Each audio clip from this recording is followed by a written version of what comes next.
সারা দেশেই তীব্র হয়েছে এলপি গ্যাসের সংকট। ১২ কেজির এলপিজি ১২০০ টাকার সিলিন্ডার প্রায় ১৯০০ টাকায়ও মিলছে না। ভোগান্তিতে পড়েছেন সাধারণ ক্রেতারা। জাহাজ সংকটে এলপি গ্যাসের আমদানি কমেছে ৩০% বলে দাবি বিইআরসি চেয়ারম্যানের। ভোক্তাদের অভিযোগ, গত সপ্তাহ ধরেই ধারাবাহিকভাবে বাড়ছে গ্যাসের দাম, কিন্তু সরকারিভাবে কোনো পদক্ষেপ নেওয়া হচ্ছে না। ফলে বাড়তি চাহিদাকে কেন্দ্র করে অতি মুনাফা করছেন ব্যবসায়ীরা। তবে বিক্রেতাদের দাবি, শীতের সময় বিশ্ববাজারে এলপিজির চাহিদা বেড়ে যায়, উৎপাদনও কম হয়। বর্তমানে দেশের বেশিরভাগ কোম্পানি সরবরাহ বন্ধ রেখেছে।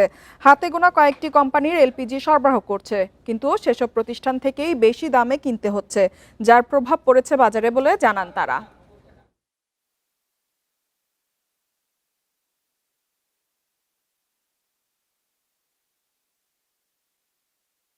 চাহিদা মোতাবেক আমরা গ্যাস পাচ্ছি না।